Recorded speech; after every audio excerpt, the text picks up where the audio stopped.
அகிலம் டிவி நேயர்களுக்கு வணக்கம். இன்றைய பிரதான செய்திகள். முதலில் தலைப்புச் செய்திகள்.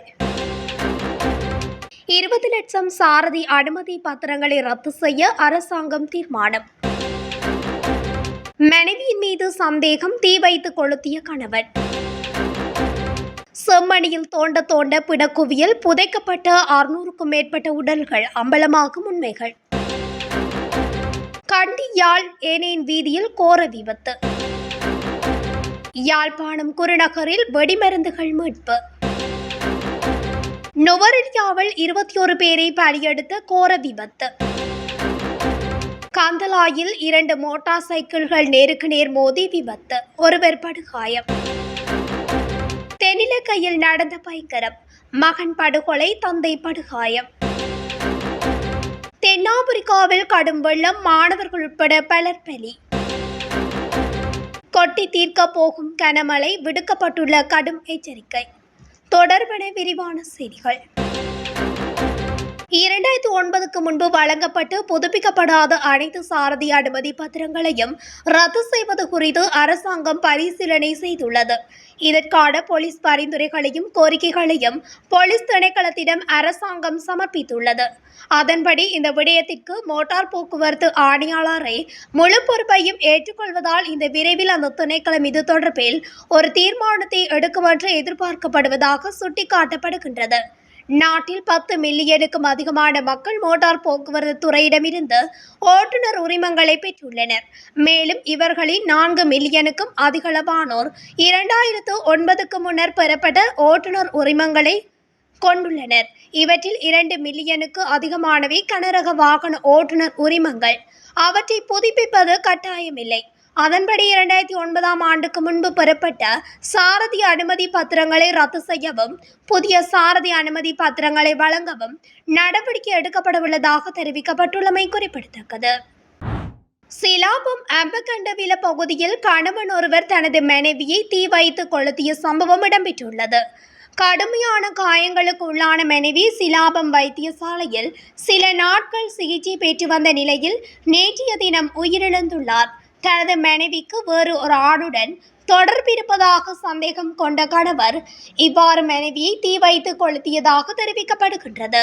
39 வயதுடைய பெண்ணொருவரே இவ்வாறு தீ வைத்து கொளுத்தப்பட்டதால் உயிரிழந்ததாக தெரிவிக்கப்படுகிறது.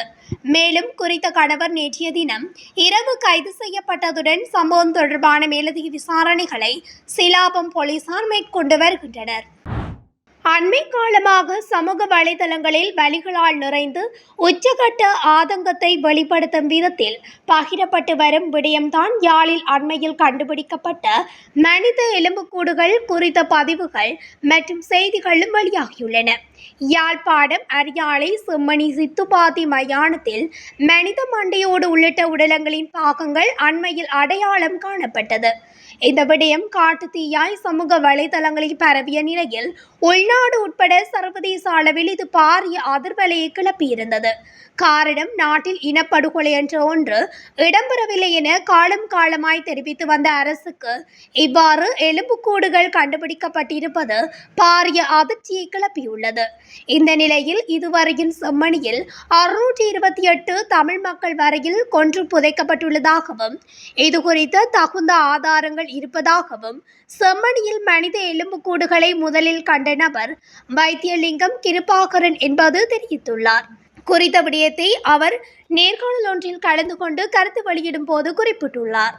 அத்தோடு குழந்தையில் இருந்து வயது வந்த பெண்கள் வரை ஆடைகள் அவிழ்க்கப்பட்டு சித்திரவதைக்குட்படுத்தப்பட்ட நிலையில் குறித்த கொன்று குவிக்கப்பட்ட அடையாளங்கள் காணப்படுவதாகவும் அவர் தெரிவித்துள்ளார். கண்டி யாழ்ப்பாணம் ஏனையின் வீதியில் இடம்பெற்ற வாகன விபத்தில் ஒருவர் உயிரிழந்துள்ளார்.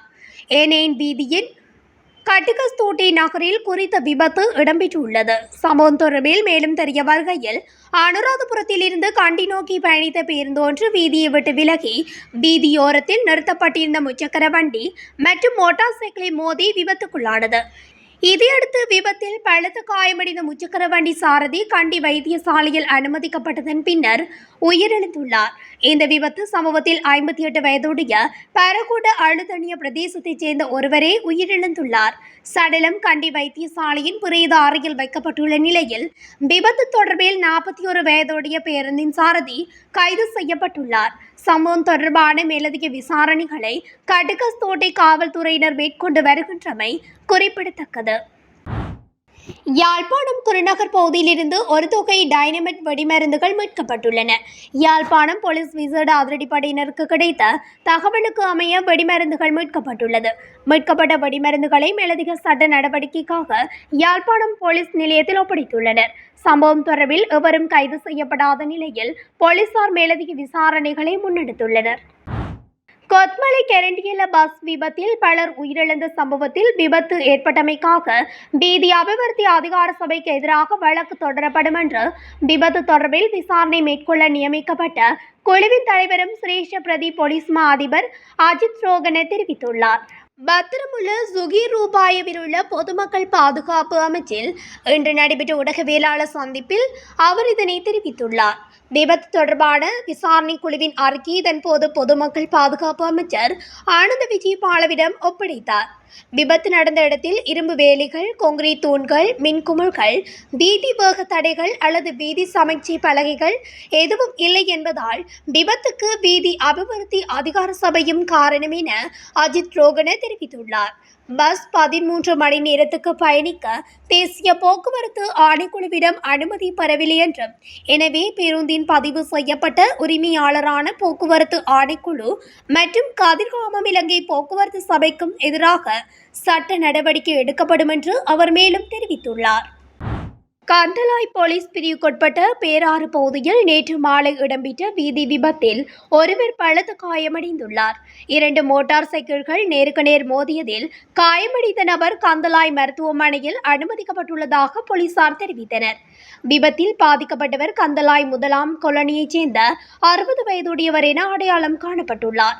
மோட்டார் சைக்கிள் திருத்தம் நிலையத்துக்கு திரும்ப முற்பட்ட போது எதிரே வேகமாக வந்த இளைஞரின் மோட்டார் சைக்கிள் நேருக்கு நேர் மோதியதே இந்த விபத்து ஏற்பட காரணம். சம்பவம் தொடர்பான மேலதிக விசாரணைகளை கந்தளாய் போலீசார் மேற்கொண்டு வருகின்றனர். இப்பகுதியில் வீதி பாதுகாப்பு போலீசார் இல்லாத காரணத்தினால் அண்மை காலமாக விபத்துக்கள் தொடர்ந்து இடம்பெற்று வருகின்றன. இதனால் பொதுமக்கள் இந்த வீதியில் போக்குவரத்து ஒழுங்கமைப்பை மேம்படுத்த வேண்டும் என கோரிக்கை விடுத்துள்ளனர்.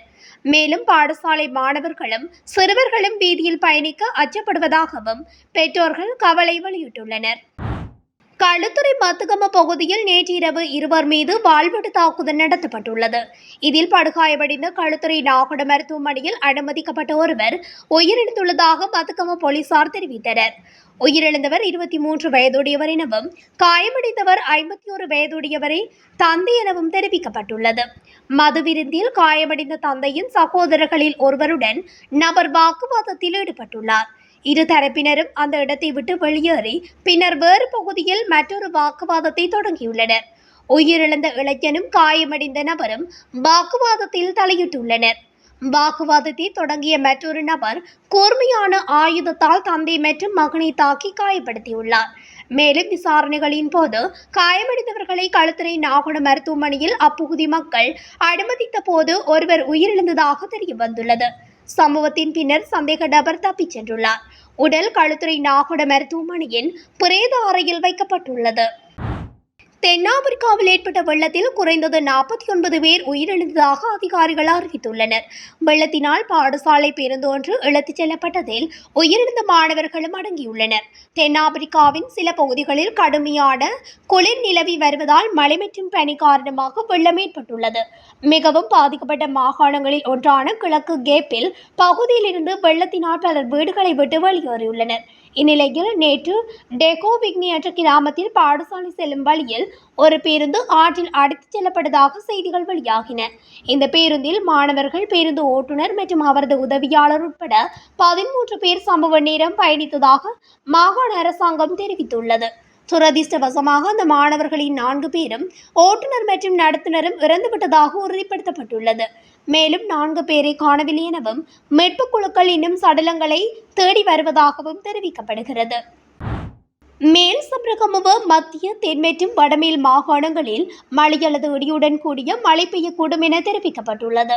குறித்த விடயத்தை வளிமண்டலவியல் திணைக்களம் இன்று வெளியிட்டுள்ள அறிக்கையில் குறிப்பிட்டுள்ளது. இதன் அடிப்படையில் மேல் மற்றும் சப்ரகமுவ மாகாணங்களிலும் நுவரெலியா, கண்டி, காலி மற்றும் மாத்தறை மாவட்டங்களிலும் சில இடங்களில் 100 மில்லிமீட்டருக்கு அதிகமான பலத்த மழை வீழ்ச்சி பதிவாகக்கூடும் என தெரிவிக்கப்பட்டுள்ளது. அத்தோடு வடக்கு மாகாணம் மற்றும் அனுராதபுரம் மாவட்டத்தில் பலத்த மழை பெய்யக்கூடும் என தெரிவிக்கப்பட்டுள்ளது. மத்திய மலைகளின் மேற்கு சரிவுகளிலும் வடக்கு வடமத்திய மேல் சப்ரகமுவ வடமேல் மற்றும் தென் மாகாணங்களிலும் திருகோணமலை மாவட்டத்திலும் அவ்வப்போது மணிக்கு 50 தொடக்கம் 60 கிலோமீட்டர் வேகத்தில் பலத்த காற்று வீசக்கூடும். மேலும் இடியுடன் கூடிய மழை பெய்யும் போது தற்காலிகமாக உள்ளூர் மயமாக்கப்பட்ட பலத்த காற்று மற்றும் மின்னல் தாக்கத்தால் ஏற்படும் சேதங்களை குறைக்க போதுமான முன்னெச்சரிக்கை நடவடிக்கைகள் எடுக்குமாறு தெரிவிக்கப்பட்டுள்ளமை குறிப்பிடத்தக்கது. இத்துடன் அகிலம் டிவியின் இன்றைய பிரதான செய்திகள் நிறைவடைகின்றன. தொடர்ச்சியாக செய்திகளை அறிந்து கொள்ள அகிலம் டிவி ஊடகத்துடன் இணைந்திருங்கள். நன்றி, வணக்கம்.